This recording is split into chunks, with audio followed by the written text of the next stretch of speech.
вақте тифл ба дунё меояд, пайвандон пеш аз ҳама ба ӯ умри дароз ва тани сиҳат металабанд, зеро саломатӣ неъматест, ки онро бо ҳеҷ дороии ҷаҳон иваз карда намешавад. Вале афсӯс, имрӯзҳо чӣ дар кишвари мо ва чӣ дар тамоми ҷаҳон, миёни навзодон тифлакони дорои ин ё он норасоӣ зиёд ба чашм мерасанд. яке аз ташхисҳое, ки айни замон миёни кӯдакон зиёд паҳн шудааст, ин синдроми Дауна мебошад. бадии кор дар он аст, ки сабаби пайдоиши ин беморӣ то ҳол муайян нашудааст. чунин кӯдакон зоҳиран аз дигар ҳамсолонашон фарқ мекунанд. аз ҷиҳати ақливу равонӣ низ вобаста ба дараҷаи беморӣ қафомонӣ доранд. баъзе кӯдакони синдром Дауна ҳастанд, ки мақсад вақте ки таваллуд мешаванд, онҳо бениҳоят мулоим ҳастанд. мақсад ҳаракаташон бениҳоят суст аст.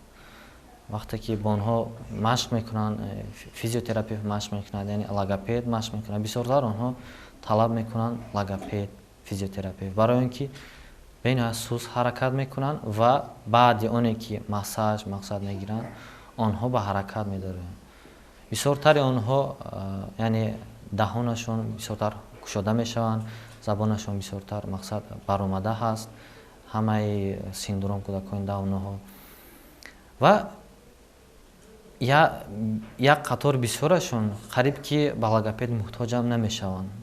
онҳо худашон метавонанд сухан гуфта, гап зада худашон метавонанд. вақте ки таваллуд мешавад, сину сол ки рафтан гирифта, онҳо гап мезананд худашон, бе кӯмаки логопедам, бо ёрии логопедам ваям гап зада метавонанд кӯдакони синдром Дауна.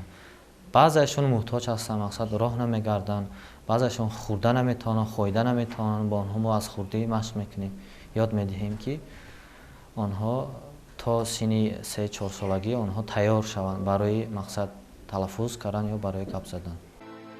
чун дар кишвари мо низ кӯдакону наврасони дорои ин синдром зиёданд, бинобар ин ҳам баҳри зиндагонӣ ва таҳсилу истироҳати онҳо чораҳо андешида шудаанд. яке аз чунин даргоҳҳо маркази инноватсионии Чорбоғ мебошад. бо қаҳрамони барномаи имрӯзаамон Осия низ мо дар ҳамон ҷо вохӯрдем. модари Осия мегӯяд духтарашро дар шароити хона ба дунё оварда буд. бинобар ин ҳам гирифтори синдроми Дауна будани ӯро сари вақт дарк накардааст. пеш мо намедонистем касали Дауна чия. баъд духтур овардемша, гуфтам ки кӯдаки ту Дауна дора. гуфтам ки ё ки ҳамаи кӯдак шал мебиёяд, ё ки гунг, ё ки ақлиш кам, агар личенӣ накунеша. баъд мо чиқар личенӣ кардем. болои сараш чиқар мулоимиш бисёр буд. барои асаб гуфтем аку мумкин ки опух дошта бошад болои сараш. ки бурдем ки устухонаш афзоиш наёфта буда дар батни модар. баъд личенӣ гирифтемша, хай то чанд қад, то қариб 2 солагиша. баъд болои сараш маҳкам шуд, омад. гуфтам ки ай рӯи афзоиш наёфтани кӯдакай. читавре гуфтем, инкишофёбии кӯдакони гирифтори синдроми Дауна аз дараҷаи бемориашон ва рафти табобат вобастагии калон дорад. чун волидони Осия сари вақт норасоии ӯро пай набурда буданд, бинобар ин ҳам қариб то 3 солагӣ духтарак ҳарф зада наметавонист. латифзода Осия, яъне тӯли 3 моҳ мешавад ки дар муассисаи мо меояд, фаъолияти мақсад кори моро ҳамчун мо логопед иҷро мекунем. ва вақте ки Осияҷон дар утоқи мо меомад, мақсад он калима дошт, танҳо ҷумла карда наметавонист, ҳама чизро талаффуз мекард, не ки бо ҳама чизро намешинохт. тӯли баъди мақсад 3 моҳ баъде ки мо бо он машқ кардем, машғулият гузарондем, ҳозир аллакай то 5 калима ё ин ки ҷумла он тартиб дода метавонад, ҷумлаи содда ва оддӣ. ва он расмҳое ки аёниятҳое ки мо истифода мебарем бо Осия, он метавонад ҳамаро мақсад шинохта ва талаффуз карда ба мо медиҳад. то 3 мақсад калима аёният ба мо дода метавонад. ва каме ҳам бошад ақлан қафомонӣ дорад, лекин мақсад ҳаракат мекунад ки ҳама чизро талаффуз кунад ва ҷобаҷо гузораду гапи мақсад моро иҷро намояд. аз рӯи маълумоти мутахассисон, устухонҳои бадани кӯдакони дорои синдроми Дауна ниҳоят мулоим буда мувозинати вазни худро нигоҳ дошта наметавонанд. бинобар ин ҳам ба чунин тифлакон аз рӯзи аввали ба дунё омаданашон табобати физиотерапевтӣ тавсия дода мешавад. Осия низ мустақилона роҳ рафтанро дар ҳамин марказ баъд аз маҳзу табобатҳои махсус омӯхт. аввал раҳ намегашт, фақат ихе чорғувак ра мегашт. ҳозир ихе ай дасташ мегирир мера то хелая. баъд хест 10 қадам зад. ҳозир то 20 қадама мезана ба миғалда. Масаҷи лӯбӣ ба машқ масаҷ кардан хеле стойка мебастанша рост миёнаш рост шава гуфта аввал хеле хам ра мегашт. ҳозир не хеле сустага. баба хеле зону қатин тамома ра намегашт, фақат дастуш қатӣ, почуш қатӣ. ҳозир ба зонуи хеки ра мегардад, бо хеле сустага. Ако аввал одам бисёрида гера мекард.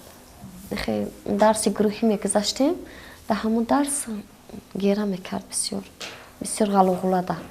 ана ҳозир омӯхта шудага.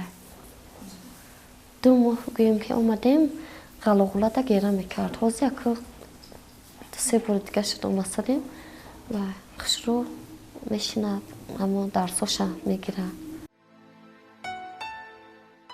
аз рӯи тадқиқотҳои оморӣ солҳои охир яке аз бемориҳои миёни кӯдакон зиёдпаҳн шуда ин бемориҳои системаи асаб мебошад.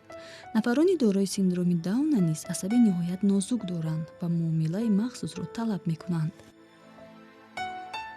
мушоҳидаҳо нишон медиҳанд, ки кӯдакони гирифтори ин ё он беморӣ нисбат ба дигар ҳамсолони солимашон бо одамон, махсусан бо пайвандони худ ширинсухананду суҳбат карданро дӯст медоранд. осия низ аз рӯи нақли модар духтараки хушчақчақу инсондӯст аст. модари осия мегӯяд, ҳарчанд табобати духтарашро дертар оғоз карда бошад ҳам, лек то имрӯз ба пешравиҳои зиёде ноил гаштааст. ӯ мегӯяд, ҳолати духтараш хеле беҳтар гаштааст ва шод аст, ки баҳри ӯ бар ин дармандон чунин шароитҳои хуб ва муҳим ройгону дастрас муҳайё шудаанд. бояд қайд намуд, осия инчунин аз бемории дил низ азият мекашад. вай модарзод бо ташхиси иллати дил ба дунё омада буд. волидон ба ин дарди ӯ низ даст ба гиребон шуданду то ҷое онро паси сар карданд. аммо то ҳол норасоӣ дар қалби осия боқист ва он ба саломатии ӯ таъсири манфӣ мерасонад. ҳар моҳ майна духтурӣ вай мебурдум, ҷои дил пеши Зебо Азизова мебурдум. амоҷа вайша менавист, медидакша бо лечениёша менавист. ман меомадам доруша мегирифтум ҳамаша. меовардам лечени то 1 моҳа давом медодум, бо баъд 1 моҳ бо мебурдумша барои фарбешавӣ, барои бузбалашавӣ, барои гӯем ки қувват гирифтан. ва ҳамонҷа то 2 солагиша чиқа нағз лечениёша гирифтем. ако дилаша маҳкам шуда ё калапани дилаш якташ танг буда, озям борик, якташ хушрӯ, якташ борик. ако тези бад рагарда нафаскашиш танг мешавад, ё ки тез рагарда лабош кабуд мешавад. агар гирья куна бисёр лабош кабуд мешавад. нафаскашиш бисёр мешавад, тапиши дилш бисёр мешавад.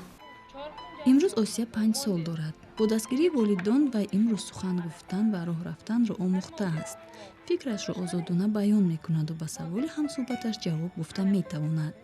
бо олами ҳайвонот, наботот ва ашёҳои рӯзғор шинос аст. хулоса инкишофёбиаш қариб мисли дигар ҳамсолонаш мебошад ва табиист, ки ҳамаи ин дар натиҷаи заҳматҳои шабонарӯзии волидонаш ба даст омадааст. яъне аз ин бармеояд, ки агар дигарон низ бо фарзанди дорои синдроми дауна чунин кор кунанд, албатта самарашро хоҳанд чашид. ба волидони осия бошад таманнои онро дорем, ки дар оянда низ чунин қавӣ ирода бимонанду баҳри ояндаи дурахшони ӯ ҳамеша дар набард бошанд.